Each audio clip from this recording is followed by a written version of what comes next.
నా బతుకు దినములో నాతో రెండు చేతులు పైకెత్తి, రెండు చేతులు పైకెత్తి. పొగడినా చాలు అవునయ్యా.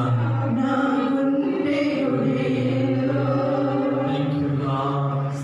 ఉన్నా లేకున్నా నా స్థితి మారినా, ఉన్నా లేకున్నా నా స్థితి గతులే మారినా, నీ సన్నిధిలో ఆనందించే భాగ్యమున్న చాలు. నిన్ను స్తుతించినా చాలు.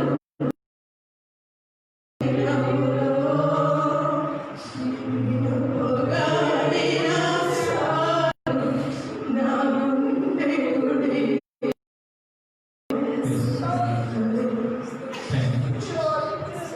Thank you, Master. Thank you, Lord. Yes, Jesus.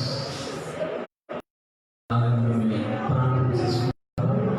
మనలను సత్యదగ్గర ప్రాంతాలు నడిపిస్తాం. అందరం కూడా ఎగిరిపోతున్నాం. Thank you, Jesus. Hallelujah. Hallelujah. Hallelujah. Hallelujah. సత్యదగ్గర ప్రార్థించండి.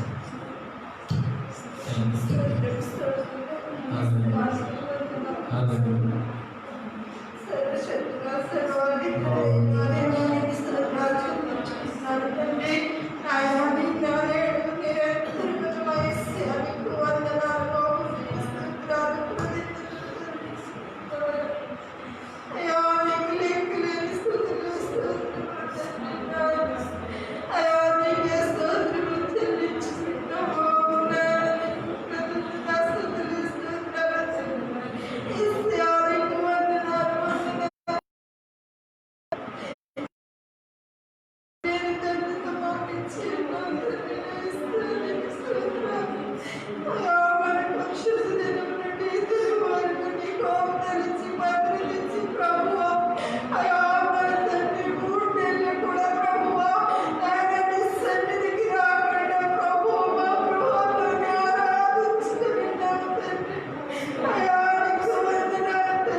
వారికి ప్రభుత్వ మోదర మన ఫిబ్రవరి 8వ తారీఖు నుంచి లాక్డౌన్ చేయబడ్డది. కాబట్టి లాక్డౌన్ బట్టి మన ఆరాధనలు కూడా మందిరాలు ఇవ్వబడ్డాయి. మన దేవుని బట్టి ఈ యొక్క జూన్ నెలలో ఈ తారీఖున 14వ తారీఖున మందిరాలు ఓపెన్ చేసుకోవడానికి దేవుడు మనకి ఇచ్చాడు. దేవుడు స్తోత్రం. హల్లెలూయా చెప్తున్నా. హల్లెలూయా. ప్రభుత్వ కొంతమంది వచ్చారు, కొంతమంది రాలేదు. ఏదేమైనా కొంతమందికి లైవ్లో కూడా వింటా ఉన్నారు. లైవ్లో కూడా విన్న వాళ్ళు కూడా వందనాలు. ప్రభుత్వ రేపు రోజున ఎలా ఉంటుందో మనకు తెలియదు. ఎందుకంటే నిన్న న్యూస్లో 14, 15వ తారీఖులు సమాజంలో కూడుకుని వాళ్ళు కూడా మంత్రులు కూడుకొని లాక్డౌన్ పెంచాలా వద్దా అని ఆలోచిస్తున్నారు. ఈసారి లాక్డౌన్ అంటే కఠినంగా ఉంటుందంట. ఖచ్చితంగా ఎవరు బయటకు వెళ్ళకూడదు, చాలా కఠినంగా ఉంటుందని దేవుడి మంత్రం ఈరోజు తెలుసుకొని దేవుడి మంత్రంలో ఆరాధించడానికి కొద్ది మందికి నండి దేవుడు మనకి ఇచ్చాడు. దేవుడు స్తోత్రం. చెప్పండి ఒకసారి హల్లెలూయా. కొద్ది మందికి ఇచ్చినందుకు మనం ప్రభువుని ఎంతగానో మనము ప్రభువుని స్తుతించే వారిగా ప్రభు నామాన్ని మనకుండా ఏదేమైనా ఇంతవరకు పాటల్లోనూ ఆరాధనలోనూ ప్రాంతంలోనూ మనం ఉండడానికి ప్రభు చూపించాడు. ఇప్పుడు దేవుని వాక్యం జ్ఞాపకం చేసుకుందాం. ఎబ్రీ పత్రిక 10వ అధ్యాయము 24, 25 వచనాలు ఎవరైనా చదివి సహాయం చేయండి. ఎబ్రీ పత్రిక 10వ అధ్యాయము 24, 25 వచనం.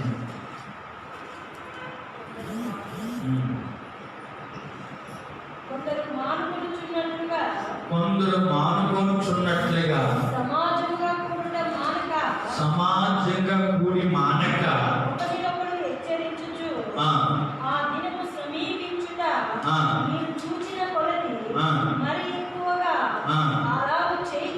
అలాగూ చేయించు ప్రేమ చూపుటకును సత్కార్యములు చేయుటకును ఒకరిని ఒకడు పురుగొల్పవలని ఆలోచించుము. చిన్న ప్రార్థన.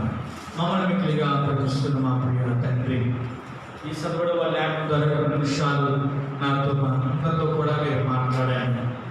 బిడ్డతో కూడా మీరు మాట్లాడి మీ నామ మహిమ తెచ్చుకుంటారని నీ సన్నిధి, నీ ప్రసన్నత మాతో ఉంచి ఈరోజు ఇలా కూడుకోవడానికి పిలిచిన మీకు ఎన్నో కృతజ్ఞతాస్తుతులు చెల్లించు ప్రార్థిస్తున్న తండ్రి. ఆమేన్. దేవుడి స్తోత్రం. హల్లెలూయా. చెప్తారు హల్లెలూయా. ప్రభువుని ప్రేమమనగా ఇక్కడ చాలా చక్కని మాట కనపడుతూ ఉన్నది. ఏ మాట కనపడుతుందంటే సమాజంగా కూడుకునట మానక. సమాజంగా కూడుకున్నటకు మానవుదాన్ని ప్రభువు వాక్యంలో ఉన్నది. కొందరు అంటే మరి కొందరు అయితే ఏం చేస్తారు, మానుకున్నట్లుగా. కొందరు ఏం చేస్తున్నారు, మానుకుంటున్నారు.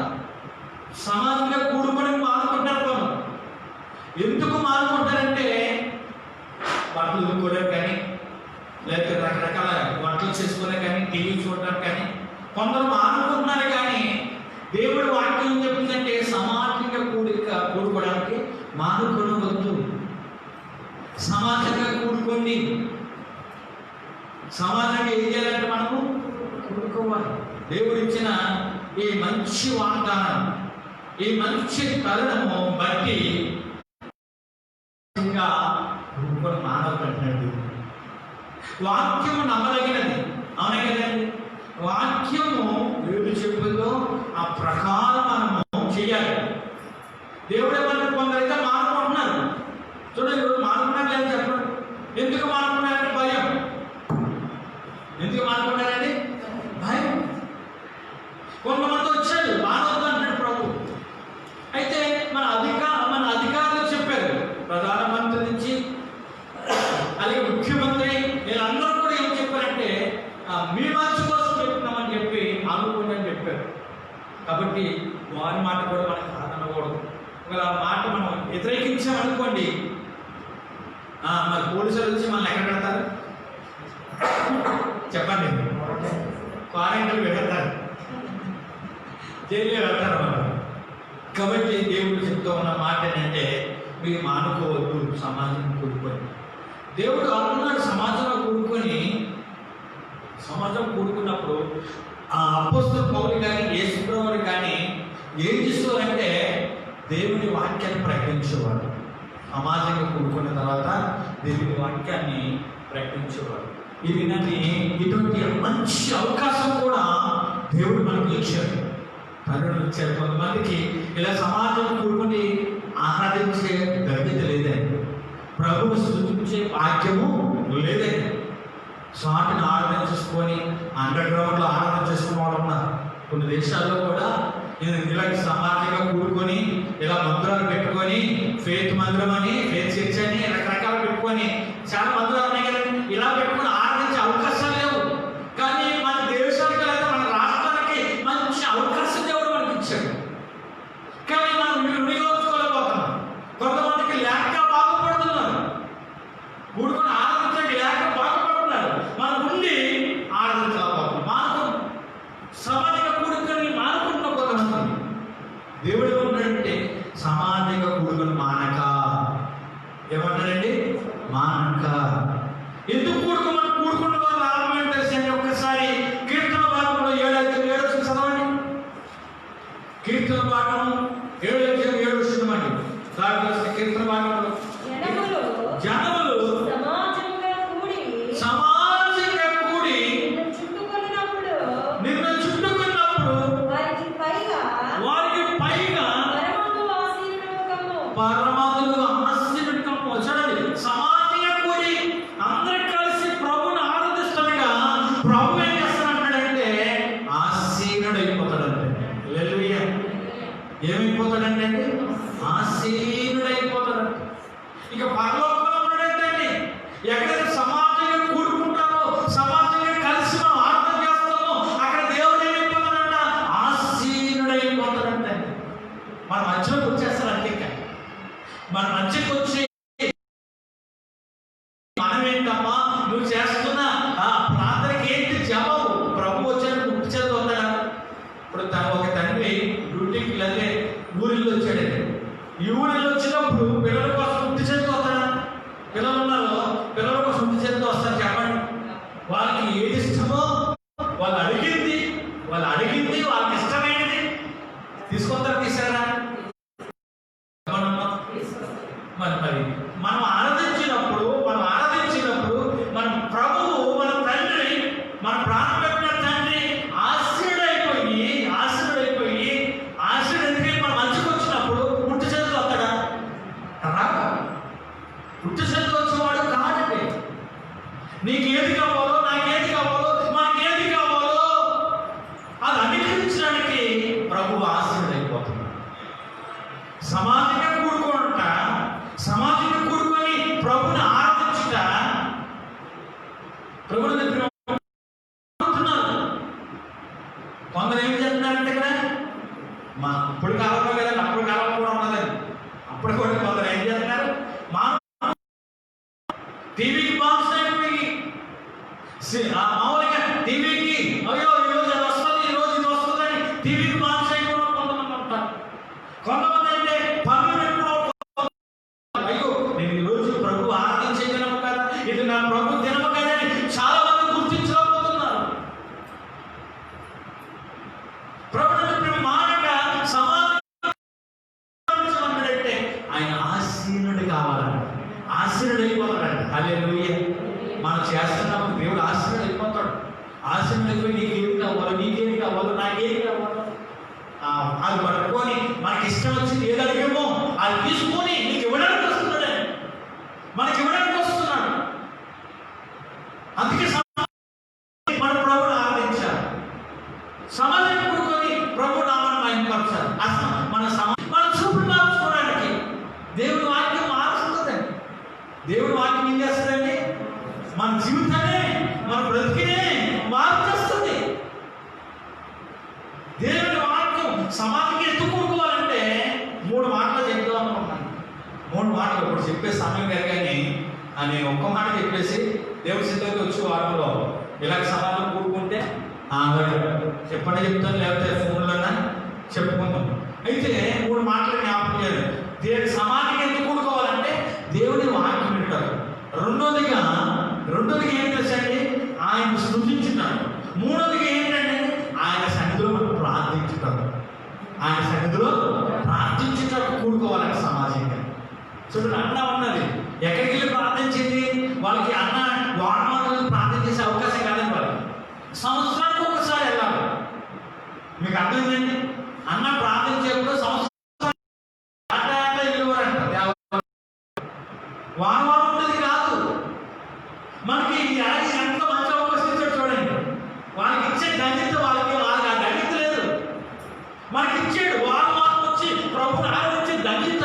ఆయన పునరుద్ధరణ అయిన ఆ యేసు ప్రభు మన కొరకు ప్రాణం పెట్టి పునరుద్ధరణ అయిన ప్రభుని ధన్యత దేవుడు మనకి ఇస్తే మనకి అంటే మారుకుంటున్నాం.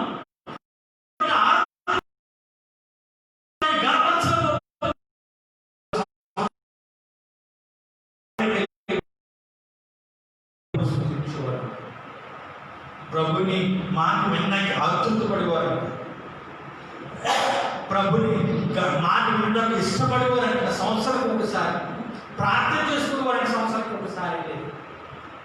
మనకైతే దేవుడు ఇంత మంచి అవకాశం ఇచ్చినా ఏం చేస్తాడంట, వినియోగించుకుంటావు, ఉపయోగించుకోలేకపోతాం. ఏమా ఏం చేయబోతున్నాం మనము అంటే మీరు ఉపయోగించుకున్నారు. కొంతమంది అయితే ఏం చేస్తున్నారంటే ఉపయోగించుకోలేకపోతున్నారు, కొంతమంది దాన్ని పట్టించుకోలేకపోతున్నారు. సమాజాన్ని ఎందుకు కూడుకోవాలంటే దేవుడి మాట వినుటకు. చెప్పండి, ఎవరు మాట్లాడి వాక్యం వినుటకండి. ఏమి వినుటకండి? వాక్యం వినుట. ఒకసారి రోమపత్రికలో మనందరూ తెలిసే రోమపత్రిక 10:17 ఏం రాయబడిందంటే ఇనుట వలన శ్వాసం కలిగినది. ఇనుట వలన ఏం కలిగిందండి? శ్వాసం. ఇనుటది దేని గురించి వినాలి? క్రీస్తు గురించి వినాలంట. దేని గురించి వినాలని? సమాజంగా కూడుకుంటాము. ఎక్కడికి సమాజంగా కూడుకొని దేవుడి మందిరం ఉంటాము.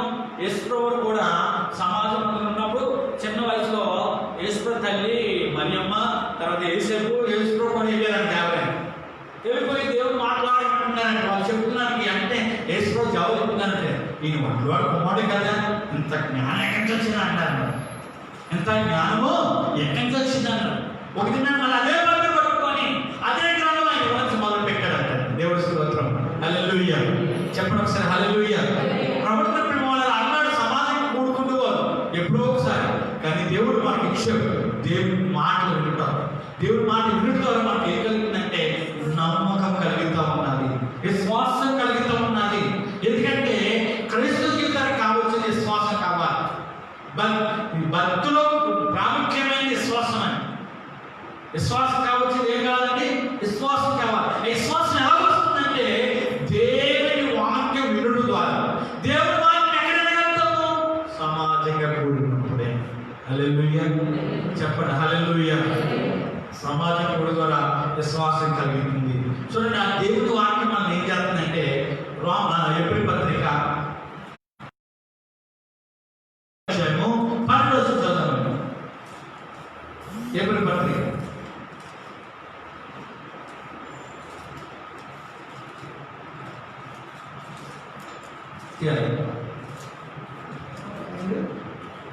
నాలుగో వాక్యము 12.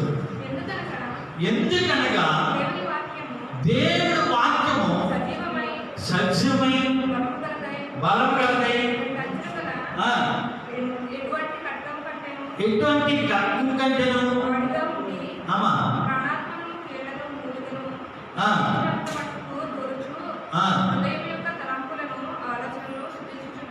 చూడండి, ఈ దేవుడి వాక్యము ఎక్కడికి వెళ్ళిపోతుంది చూసారా? అది సత్యమై రెండంచు బలం కలదై రెండంచులు గల ఎటువంటి ఖడ్గం కంటే వాడగలిగి ఉండి అది ఎక్కడికి వెళ్తుందంటే ప్రాణాత్మలకు వెళ్తుందంటే, కీళ్ళకి వెళ్తుందంట, మూలకి వెళ్తుందంట, హృదయంలో దూసుకో హృదయం యొక్క తలంపులోకి కూడా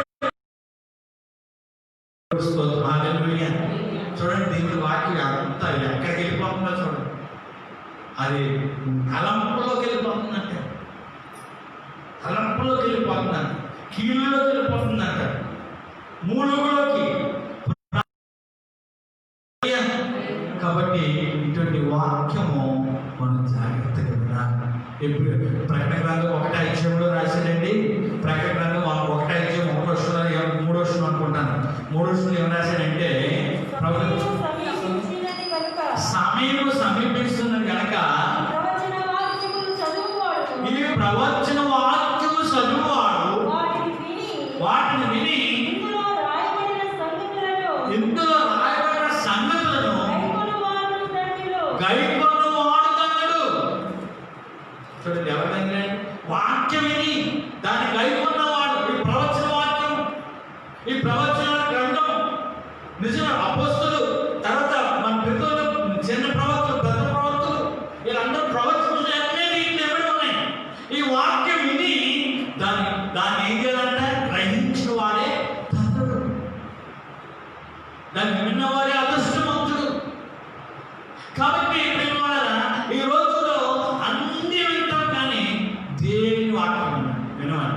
చూడండి, పాటలు పాడలేదు ఎటువంటి ఇష్టపడదు, ఆరాధించడం ఎటువంటి ఇష్టపడదు, వాక్యం చెప్పుదప్పుడే ఇష్టం వస్తుంది. వాక్యం అంటే ఎవరు? దేవుడు. వాక్యం అంటే ఎవరండి? దేవుడు. కాబట్టి దేవుని మాట విన్నాకి, దేవుని వాక్యం విన్నాకి మనకి ఎంత చాలా కష్టం అనిపిస్తూ ఉంటుంది. డిస్టర్బ్ జరుగుతూ ఉంటుంది, అప్పుడే డిస్టర్బ్ జరుగుతూ ఉంటుంది. కాబట్టి ప్రభుత్వ ప్రేమ వల్ల ఈరోజు ప్రవచన వాక్యము మనం వినాలి, దాన్ని గ్రహించాలి. వినాలి, దాన్ని గ్రహించాలి. చూడండి, కొన్ని జంతువులు ఉంటాయి. కొన్ని జంతువులు వేసి బయటకు వెళ్ళిపోయి గడ్డి తినేస్తాయి. ఆవు ఉన్నదనుకోండి, బయటకు వెళ్ళి గడ్డి తినేసి మళ్ళీ ఇంటికి వెళ్ళి ఏం తీసుకునే తెలిసండి, మళ్ళీ నెమ్మదిస్తూ ఉంటాయి. అది బయట తీసుకొని ఏం చేస్తాయండి? చెప్పండి, అట్టేయి కదా, ఖాళీ పడుకుంటే వెళ్ళి మళ్ళీ నవ్వులుతూ ఉంటాయి. ఇదండి ఇప్పుడు నవ్వుతుందండి, అప్పుడు తినేసిన తర్వాత ఇక్కడ నవ్వు నాకు ఏమన్నదే, నువ్వు ఒకసారి మూడు పెట్టి వస్తే గడ్డి బయట తీసుకొని ఎక్కడండి. దాని టేస్ట్ ఎక్కడ ఉంటుందంటే అప్పుడు అనిపిస్తుంది. మనము కూడా ఇక్కడ విన్న తర్వాత మనం ఇంటికి వెళ్ళిన తర్వాత మనం ఏం చేసుకోవాలి, దాన్ని ఏం చేయాలండి, నెమరేసుకోవాలి. అది బయట తీసుకొని మనం దాన్ని ధ్యానించినట్లయితే ప్రభుత్వ ప్రేమ వల్ల దాని రుచి, దాని విలువ, దాని టేస్ట్ అది మనకి గ్రహించగలుగుతాం. కాబట్టి ఈరోజు ప్రభుత్వ ప్రేమ వల్ల సమాజం ఎత్తుకోవాలంటే దేవుడి మాట వింటాం, దేవుని వాక్యం వింటాము. ఆ వాక్యం ఏం చేస్తుందో ఒక మాట చదివిస్తున్నాం, ప్రార్థన చేసుకుంటాం. ఆ వాక్యం ఏం చేస్తుందంటే 119 కీర్తన భాగం 50 వర్షంలో రాయబడ్డ మాట. 119 కీర్తన భాగము 50 వర్షంలో, నీ వాక్యము నన్ను బ్రతికించి ఉన్నది, నా బాధలో ఇదే నాకు నెమ్మది కలిగించినది. హల్లెలూయా చెప్తాం ఒకసారి, హల్లెలూయా. నీ వాక్యం నన్ను బ్రతికిస్తుంది, నీ వాక్యము నా బాధలో నెమ్మది, నా నెమ్మది. మన బాధ వచ్చినప్పుడు ఆ వాక్యం మనం బలపరుస్తూ ఉంటాడు, నెమ్మదిస్తూ ఉంటారు. నిజమైన ప్రేమ దేవులారా, మనిషి నానా రకాలైన బాధలు ఉంటాయి, నానా రకమైన బాధలు ఉంటాయి, నానా రకమైన కష్టాలు ఉంటాయి. అందరికీ ఒక ఉంటాయి అనుకోకూడదు, ఒక్కొక్క సమస్యలు ఉంటా ఉన్నాయి. అటువంటి సమయంలో దేవుని వాక్యము మనల్ని ఏం చేస్తుందంటే నెమ్మది కలిగజేస్తుంది. వాక్యం మనం వింటాం కాబట్టి, వాక్యం విని నేర్చుకుంటాం కాబట్టి, వాక్యం విని హృదయంలో భద్రపరుచుకుంటాం కాబట్టి, ప్రభుత్వ ప్రేమ వల్ల ఆ వాక్యము మనకి నెమ్మది ఇస్తుంది. నెమ్మది ఎక్కడికి వెళ్ళి నెమ్మది ఉండదు. నెమ్మది దొరుకుతుందా చెప్పండి? దొరుకుతుందంటే కొంతమంది కోట్ల రూపాయలు పెట్టుకుంటారు, కొనుక్కుంటారా? డిమార్ట్లోను, ఎస్ఆర్టీలోను, ఇంకెక్కడండి స్పెన్సర్లో దొరుకుతుందా? నెమ్మది దొరుకుతుందా? దొరుకుతుందని కోట్ల మంది వచ్చేస్తారు, వేల మంది వచ్చేస్తారు. దేనికోసం? నెమ్మది కోసం. నెమ్మది లేదు చాలా మందికి. నెమ్మది లేదు, డబ్బు ఉన్నది, నెమ్మది లేదు, తిండి ఉన్నది, నెమ్మది లేదు. నెమ్మది లేదు బ్రతుకుతున్నారు చాలా మంది, నెమ్మది లేక జీవిస్తున్నారు. ఎక్కడ నెమ్మది ఉన్నదంటే దేవుని వాక్యం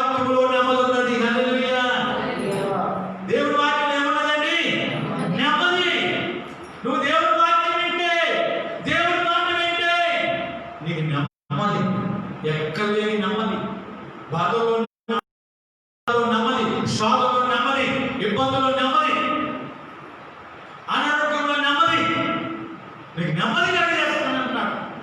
నీ వాక్యమే నాకు నెమ్మది కలిగజేసేది, నా బాధలో నెమ్మది కలిగజేసేది.